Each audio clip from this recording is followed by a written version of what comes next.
All right, good afternoon. Thank you all for being here. I wanted to first and foremost thank the City Hall, Rancho City Manager, and Rancho Sheriff Station for allowing us to have this press conference here today. My name is Jacqueline Rodriguez. I'm the Public Affairs Officer for the District Attorney's Office. It was important for us to have this press conference here today, nearby a sheriff station and alongside sheriff deputies in honor of Deputy Sheriff Hector Cuevas Jr. Today our office is holding this press conference to announce charges against Defendant Ryan Drain Turner, 22 of San Bernardino, for his alleged actions that led up to and included the death of Deputy Cuevas. In attendance today are San Bernardino County District Attorney Jason Anderson, San Bernardino County Sheriff Shannon D. Dykes, District Attorney Bureau Investigations Chief Eric Hopley, and Deputy District Attorneys from both our Office of Traffic Safety Unit and our Major Crimes Unit. First, providing statements will be District Attorney Jason Anderson, followed by Sheriff Dykes. Jason? Okay. Thank you, Jackie. Good afternoon. Jason Anderson, San Bernardino County District Attorney's Office. I'm here this afternoon to report out that this morning we filed charges based upon criminal conduct that occurred on Monday up in Victorville regarding Mr. Ryan Turner. We filed murder charges against Ryan Turner as it relates to the death of Deputy Cuevas as a result of the reckless indifference of driving that was displayed on Monday, a pursuit that lasted over 9 minutes on surface streets at speeds over 100 miles an hour that included running at least 4 red lights. Deputy Cuevas was involved in his job duties in assisting with a call of a stolen vehicle. We've also charged Mr. Turner with stolen vehicle. As you'll notice from the complaint, it's actually the 3rd time we allege that he would be guilty of stealing a car. And as a result of Deputy Cuevas' actions in that instance, Mr. Turner, we allege, fled. There's also information that we are aware of, and that is in the public realm, that this is not the first time that Mr. Turner has fled when he's been caught with a stolen car. In fact, it seems as each time it happens, that is what occurs. That certainly factors into our idea that this is a murder case because of the reckless indifference to life when you're aware of the risks that could occur, and we believe that he was, and obviously the driving in this particular case leads to the death of an individual. Murder charges are appropriate. It's oftentimes what's called sort of in the legal vernacular as a Watson murder. A lot of people think that you have to have a Watson murder simply because someone had a prior DUI and then they pick up a subsequent DUI and someone gets killed. That's not actually the case. We've been successful on a number of non-DUI Watson type of murder cases where there is a reckless indifference to life. I also want to point out that sometimes it escapes the public, is that if you're behind the wheel of a 3,500 or 4,000 pound vehicle and you're operating in a manner in which it's not legal, it's no mystery that vehicle can turn into a weapon and it can lead to death, and that's what it did in this particular case. In addition to the murder charge, other deputies were involved in ultimately the pursuit of Mr. Turner, so we filed a count of 2800.2 that involves ultimately the end of the pursuit that ended in the desert area. And then once it was determined that there was a lawful owner of the car, they did not give Mr. Turner the permission to have it, we filed the auto theft in this particular case. I know that, at least I'm informed, that as a result of the process, tomorrow morning at 8:30, Mr. Turner will be arraigned in the Victorville court in person, and so that will begin the process. Beyond that, we would expect to pick the normal court dates to move this case forward. That's our design and intent. We continue to work on some of the evidence. Obviously, as you would be aware, that anytime you're dealing with vehicles in a major wreck, in this instance, and the actions of Mr. Turner, not only in his car, but obviously the vehicle that Deputy Cuevas was in and that he died in, there's a lot of scientific information that we will get, black box information, obviously video surveillance around the intersections in which this pursuit occurred. So it is developing in terms of an evidentiary standpoint, but based upon the conduct that we're aware of from Monday and subsequent conduct on behalf of Mr. Turner, we believe that clearly the evidence establishes beyond a reasonable doubt to support all of the counts that we have in the complaint. That's all the information I have at this point. I'm going to turn it over to Sheriff Dykes. I do want to commend his agency not only with the grace and class that they've conducted themselves with in in the last couple days, but also being able to have the wherewithal to continue objective and independent investigation so that we can get the information that we need to pursue this case and lead to a successful prosecution. So, Sheriff, I'm going to turn it over to you, and with that, I want to thank you for your efforts. Thank you, Jason. I'm Shannon Dykes. I'm the Sheriff of San Bernardino County. And as you all can imagine, this is a difficult time for the Cuevas family, the San Bernardino County Sheriff's Department, and certainly all of our community members. I'd like to thank Jason Anderson and his Bureau of Investigation for taking a stand against criminals like Ryan Turner, and he holds them accountable for their actions. Although these charges that are filed against Turner will not bring Hector back, I hope in some way that it helps the family through their loss. For Hector's work family, this includes law enforcement officers across San Bernardino County, this state, and our nation. As you move forward, I want you to know, and this should be an affirmation, that this county holds criminals accountable, and that the job that you do day in and day out makes a difference to all of our communities. Thank you all. Jackie. All right, before I open it up for any questions, I just wanted to remind you this is an ongoing investigation. These are preliminary charges, and as the investigation continues, there may be more charges added. In that respect, we're very limited on what we could say to uphold the rules of trial pre-trial publicity. So if you have any questions, Brian? Yeah, for either the sheriff or Mr. Anderson, the other driver involved, the woman who was injured, made a statement that she has not wavered from, that she was getting ready to turn on a green arrow, and that the deputy came through the intersection the opposite direction with no emergency lights or sirens. Have you guys gotten far enough into the investigation where you guys can comment on that statement? Yeah, Brian, thanks. I think that is accurate from the discovery that we have reviewed, but as it relates to a causation and all from a legal standpoint, that doesn't impact who started the entire action, which is the person who we allege has stolen a car and then immediately goes on a pursuit. So the idea that somehow there may be some superseding, intervening act, that's already contemplated within the law because that happens all the time across our streets all over the county. And so I guess what I'm saying is that it wouldn't necessarily be a situation where a defendant gets the benefit if it has to be a perfect traffic day all over the place where everybody obeys all of the vehicle laws. There's nobody that goes through a light. Obviously, Mr. Turner went through a number of lights at a high speed. So in that, we're aware of that. Yeah, so that obviously is going to have some impact. But it still is a situation in which we allege that none of that would have been relevant or would have occurred if it hadn't been for Mr. Turner's actions and setting it all in motion. Does that answer your question? Yes, it does. Okay. It's just no one wants to hear the idea that the deputy might have been negligent, but that's a logical defense. Well, there's certainly, I mean, and reasonable minds can differ. That's why we go to court, and that's why we have vigorous arguments, and the law is so, in my opinion, it cuts very close, right? And we look at that. But I can tell you that in terms of doing legal research and understanding that in my experience, I'm not aware of any type of Watson murder where there weren't other traffic conditions in which people weren't necessarily abiding by traffic laws. There is no requirement that somehow it be a perfect storm where no one else has some actions that may impact what have happened, but it doesn't take away, in our opinion, in this particular instance, the responsibility that ultimately is on Mr. Turner, if that makes any sense. Yeah. Okay. I have a question about the Watson case, the Watson element to this. What was his prior, or how recent was his prior, involvement with law enforcement before this incident, and was he in jail? And if not, why was he not already? The Rialto incident was somewhere around 2023 or 2024. I can't exactly remember when, but that did involve similar conduct. There was a conviction in that matter in which Mr. Turner did go to prison. That's a matter of public record, so I feel comfortable about saying that.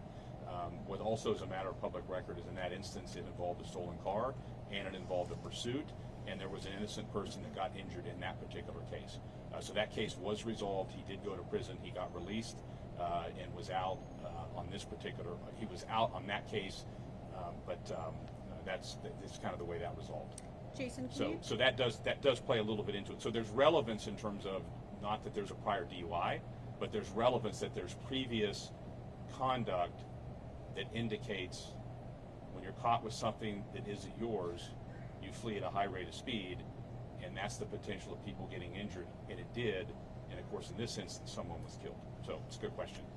I have two questions. So if he hadn't had so many priors, do you think murder could have been a charge still for this? And then I have another question after.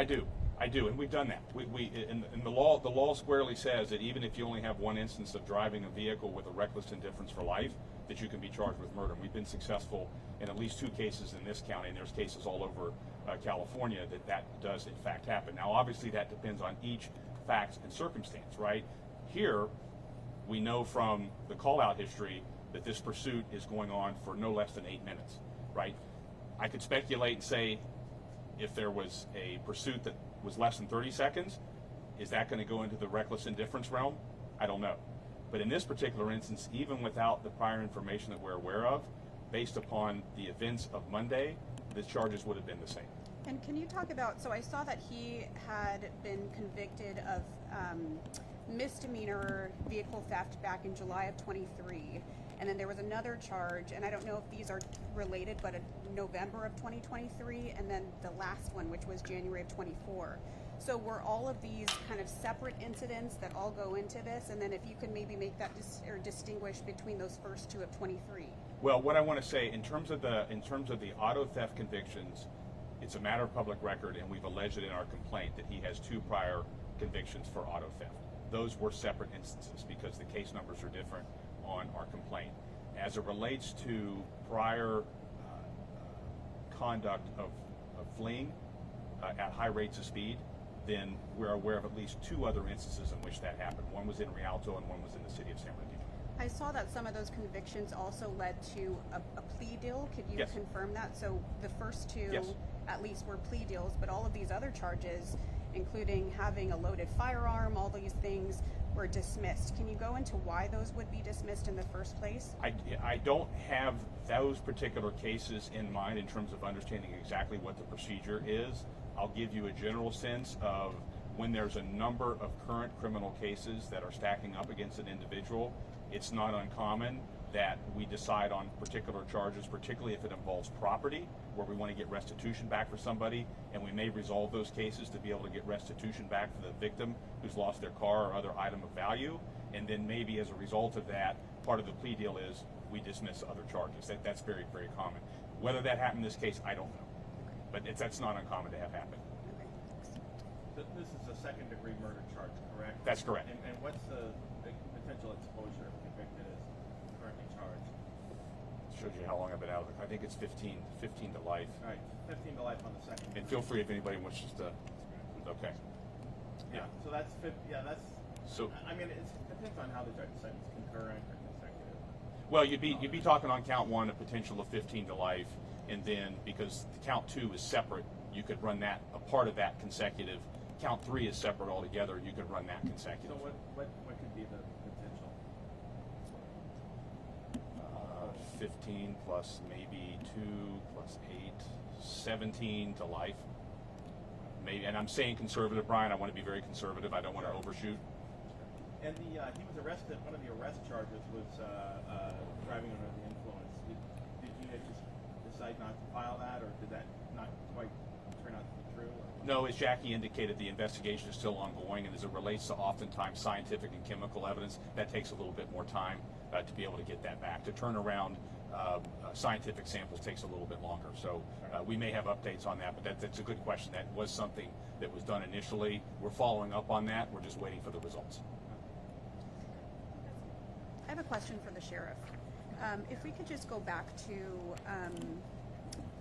protocol for lights and sirens when you guys go on these calls, and also if you can talk about kind of the danger of these pursuits. Is there any way to gauge whether deputies should maybe stand off?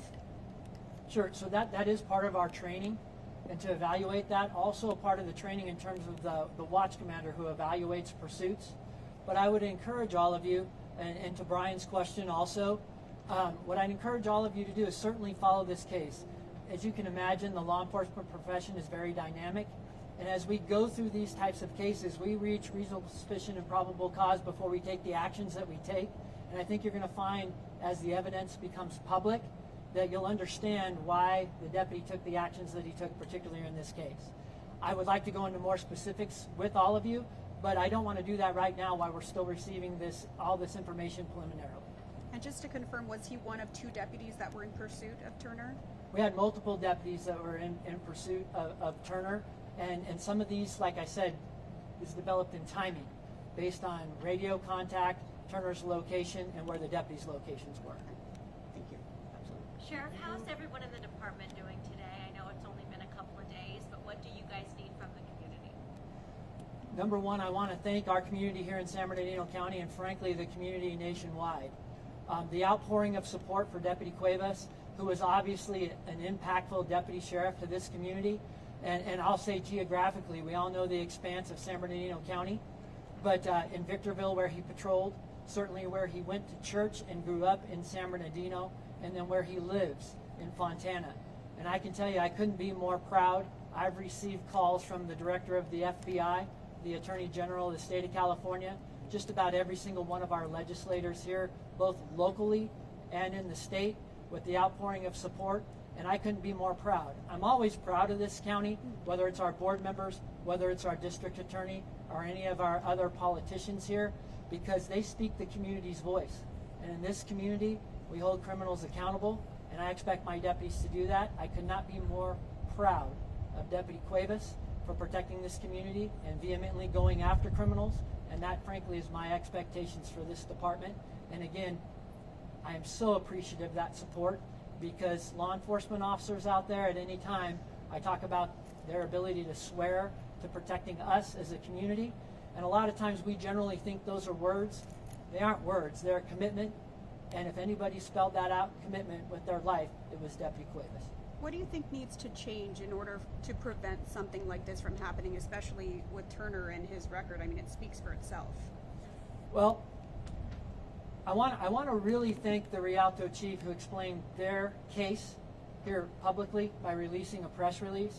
And in that, they also mentioned a number of state policies. And you talk about halftime when somebody goes to prison rather than serving their full sentence. And I think in this case, if we do the math, there's a chance Hector Cuevas could have been alive had Ryan Turner served his full sentence. And I think we need to evaluate those. When we talk about prison realignment, I've been in law enforcement for 33 years, particularly with the Sheriff's Department, longer than that with other departments. But what I've seen in terms of state policy and what I'm seeing from our community, not just in this county but across the state, if we look at Proposition 36 and the voter turnout for that, our citizens, and that's who I represent, that's who the DA represents, that's who all of our deputies work for, they would like change, and they want to see criminals held accountable. And in this case, we're talking about a recidivist that has had this pattern of behavior over and over again, and unfortunately, now we're talking about the death of a law enforcement officer. Sheriff, why do these people engage you guys in pursuits? Because, you know, you got the helicopters, you've got great communication between agencies. I mean, they almost never get away, correct? Brian, we have a lot of modern technology. You mentioned helicopters and a number of things. We do have protocols where we try to keep these things as safe as possible to the public. But as I mentioned, they're just dynamic. And we have to remember, we're always responding to the criminal. The criminal is the one responsible for these actions, no matter tragic outcomes. And you've heard me say before that in many circumstances, what law enforcement does is awful, but lawful. And when I say awful, I'm talking about the human condition. There are things and tragedies that result out of this, whether they're to citizens or certainly in this case with a law enforcement officer. But we're willing to take that risk, and we're willing to take that risk on behalf of our public, and we're not going to let criminals escape, period. And that's the way we work. Get away. Brian, that's a question for the beginning of time. As long as there's good guys and bad guys, I think we're going to continue to see that play out. And as technology is bettered, I certainly hope that we find a way to be able to solve these in a much different fashion rather than having pursuits. And as technology is being delivered to law enforcement now, I hope we see that in the near future. You guys review every pursuit. Yes, great question, Brian. I appreciate you asking that. every pursuit, every law enforcement officer-involved shooting, there are always after-action reports, and we immediately deal with any training issues through what we call our use of force program, which the deputies go through quarterly. We update the law at that period of time and any training issues that we see occurring across our department to make sure that they have the latest and greatest training. Jackie? Thank you, everyone. So finally, I wanted to recap that Defendant Turner will be arraigned tomorrow in person at Victorville Superior Courthouse, Department V9, scheduled for 8:30 in the morning. Also, I wanted to let you all know we do have a Spanish speaker here that is available for interviews afterwards that could translate this. And we do have a press release coming out shortly, which will include the complaint, and I have a couple copies here if you'd like to take some right now. And everything will be up on our website afterwards. So thank you all for your time, and I appreciate you. This is all. And actually, one last thing, I did want to acknowledge that the entire Victorville station came today to honor Deputy Cuevas during this important announcement. And I did want to acknowledge that all of them are here to stand strong today. Thank you.